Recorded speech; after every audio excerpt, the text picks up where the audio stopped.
Next F1 particle from Christie's. ये जो F1 particles होते हैं ये क्रिस्टीज के ऊपर होते हैं। आपको पता है इनर मेम्ब्रेन जो है माइटोकॉन्ड्रिया की वो इनफोल्डेड होती है और फिंगर लाइक प्रोजेक्शन बनाती है जिसको हम क्रिस्टीज कहते हैं मैट्रिक्स के अंदर। अब क्रिस्टीज जो हैं इनके ऊपर नोब लाइक स्ट्रक्चर्स होती हैं। ये जो नोब लाइक स्ट्रक्चर्स हैं इनको हम F1 पार्टिकल्स कहते हैं। ये जो F1 पार्टिकल्स हैं बेसिकली ये एनर्जी प्रोडक्शन के साथ ताल्लुक रखते हैं, यानी कि इनमें एंजाइम्स होते हैं जो कि एटीपी को सिंथेसिस करने में मदद देते हैं। तो यहाँ भी 1 नंबर जो है वो पार्टिकल्स का लिखने का और 1 नंबर जो है वो क्रिस्टल से उसका फर्क बताने का होगा। नेक्स्ट क्वेश्चन है ग्लाइकोजेनेसिस टाइप 2। ग्लाइकोजेनेसिस टाइप 2 में पहले आप बताएंगे कि ये स्टोरेज डिजीज की टाइप है, फिर आप बताएंगे कि जिनमें ये बीमारी होती है उनमें वो एंजाइम एब्सेंट होता है जो कि ग्लाइकोजन को ग्लूकोज में कन्वर्ट करता है, और तीसरा फिर बताएंगे कि इसका इफेक्ट क्या होगा। तो इफेक्ट क्या होगा कि लिवर और मसल्स के सेल्स जो हैं वो फिल हो जाएंगे with the glycogen.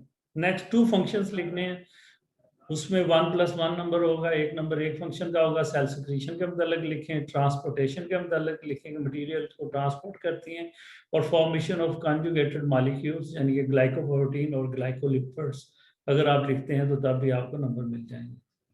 3 function of smooth endoplasmic reticulum, अमूमन ये भी क्वेश्चन में 2 पूछे जाते हैं। अगर 2 फंक्शन आपने दे दिए हैं तो 2 मार्क्स मिल जाते हैं, लेकिन अगर उसने 3 पूछे हैं तो इसका मतलब आपको कम से कम 3 फंक्शन जरूर लिखने हैं। 4 लिखने तो अच्छी बात होती है ताकि कोई भी अगर नंबर माइनस ना हो सके आपका। मैकेनिकल सपोर्ट है, ट्रांसपोर्ट ऑफ मटेरियल है, मेटाबॉलिज्म ऑफ लिपिड है, डिटॉक्सिफिकेशन ऑफ ड्रग्स जो है।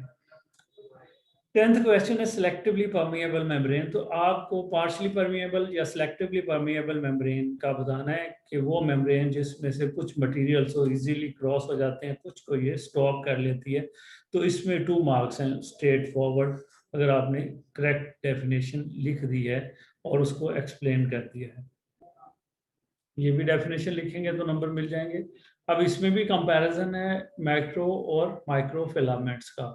तो 1 मार्क्स जो है वो माइक्रोट्यूब्यूल्स लिखने का होगा, 1 मार्क्स जो है वो माइक्रो फिलामेंट्स, यानी कि माइक्रोट्यूब्यूल्स आप लिखेंगे लॉन्ग है, अनब्रांच है, सिलेंडर हैं, फाइन ट्यूबुलर हैं। ये भी अगर आप चाहें तो दरमियान में लाइन लगा के इसको लिख सकते हैं। कॉन्ट्रैक्टाइल जो प्रोटीन्स होती हैं ट्यूबुलिन उनसे बनी हुई होती हैं, और इनका फंक्शन आप बताएंगे कि स्पिंडल फाइबर फॉर्मेशन में माइक्रोफिलामेंट्स जो होते हैं ये भी प्रोटीन के बने हैं, लेकिन एक्टिन और मायोसिन प्रोटीन्स होती हैं, और ये शीट लाइक या बंडल लाइक स्ट्रक्चर्स बनाते हैं, और ये इंटरनल सेल मूवमेंट जो है उसमें इन्वॉल्व होते हैं।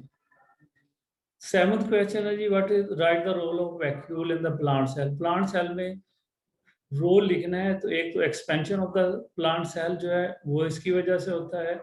दूसरा जो है वैक्यूल जो है उसको टर्जिटी प्रोवाइड करता है। तीसरा जो है वो स्टोरेज ऑफ वाटर और अदर प्रोडक्ट्स जो होते हैं जो कि मेटाबॉलिक इंटरमीडिएट्स होते हैं वो इसमें स्टोर होते हैं।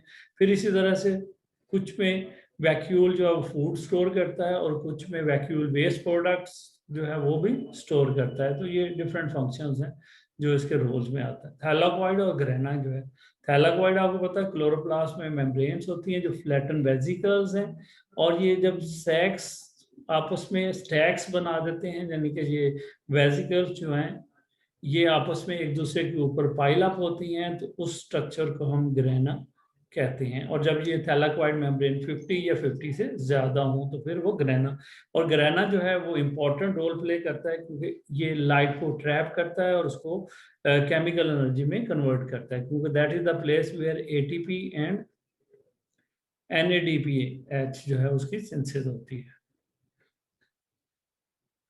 फिर उसके बाद क्लोरोप्लास्ट और लीकोप्लास्ट। तो पहला तो आप बताएंगे डबल मेम्ब्रेन स्ट्रक्चर है, क्लोरोफिल इसमें पिगमेंट होता है क्लोरोप्लास्ट के अंदर, और ये फोटोसिंथेसिस करता है, सेल्फ रेप्लिकेटिंग ऑर्गेनेल है। लीकोप्लास्ट जो है वो आप बताएंगे कलरलेस हैं, प्लास्टर्स हैं जो कि अंडरग्राउंड पार्ट्स होते हैं यानी कि रूट्स में होते हैं या अंडरग्राउंड स्टेम के अंदर होते हैं, और फिर ये शुगर जो है इनटू स्टार्च को कन्वर्ट करते हैं, फिर उनको स्टोर हाउस के तौर पे भी हम लेते हैं। ट्रायंगुलर, ट्यूबुलर या अदर शेप्स के ये हो सकते हैं। लास्ट क्वेश्चन फिर आ गया प्रोकैरियोट और यूकैरियोट। तो यहाँ पे 2 डिफरेंस पूछे गए हैं, तो 2 डिफरेंस जो है वो आप मिनिमम आप 3 लिखें ताकि जो मार्जिन है वो एग्जामिनर के हाथ में ना जाए। ऑटोफेगोसोम, ऑटोफेगोसोम क्या है कि जो सेकेंडरी लाइसोसोम को हम कहते हैं जब ये अपने ही पार्ट को डिजनरेट करता है, जैसे ओल्ड माइटोकॉन्ड्रिया जो है ऑटोफेगी करता है, तो उस वक्त ये ऑटोफेगोसोम कहलाता है। सिस्टर्नी और क्रिस्टी, क्रिस्टी जो है infolding of inner membrane of mitochondria, cristae जो है वो मेम्ब्रेन्स हैं एंडोप्लाज्मिक रेटिकुलम की, जो कि उसको साइटोप्लाज्मिक चैनल से उसका जो मटेरियल है उसको साइटोप्लाज्म से अलग करती है। तो इनका आपने फर्क बताना। ऐसे ही फंक्शन ऑफ साइटोप्लाज्म, दो फंक्शन, साइट फॉर स्टोरेज भी आप लिख सकते हैं, साइट फॉर केमिकल रिएक्शन भी हो सकता है, सेमी परमिएबल या पार्शली परमिएबल या सेलेक्टिवली परमिएबल मेम्ब्रेन जो है हम क्यों कहते हैं, क्योंकि ये कुछ मटेरियल्स को अलाउ करती है, कुछ को अलाउ नहीं करती। तो आपने आंसर्स जो देने हैं वो क्लियर कट एक्सप्लेन करने हैं ताकि तमाम के तमाम एग्जामिनर जो है वो पूरे के पूरे नंबर आपको जो दे सके। Congenital disease give one example, तो बेटा स्टोरेज डिजीजेस जो हैं उनको हम कहते हैं, उसके स्टोरेज डिजीजेस जो है वो लाइसोसोम वाले टॉपिक से है, आपने उसकी एक्सप्लेनेशन लिखनी है। फिर उसके बाद आपने एक डिजीज जैसे ग्लाइकोजेनेसिस टाइप 2 या कोई और। पोलिसोम क्या है? पोलिसोम आपने बताना है कि राइबोसोम जो है वो अटैच होते हैं विद मैसेंजर आरएनए के एक स्ट्रैंड के साथ, और इसमें magnesium ion important role play करते हैं।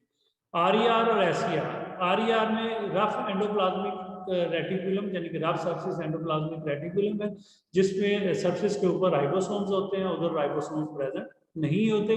फिर दोनों के फंक्शन आपने बता देने कि वो प्रोटीन सिंथेसिस में इन्वॉल्व है, वो प्रोटीन सिंथेसिस में इन्वॉल्व नहीं है एसईआर, और वो मेटाबॉलिज्म में इन्वॉल्व है। तो इस तरह से फाइगोसाइटोसिस और पिनोसाइटोसिस, आपने वो साइटोसिस एंडोसाइटोसिस की टाइप्स हैं वो आपने दोनों जो है वो डिस्कस करनी है।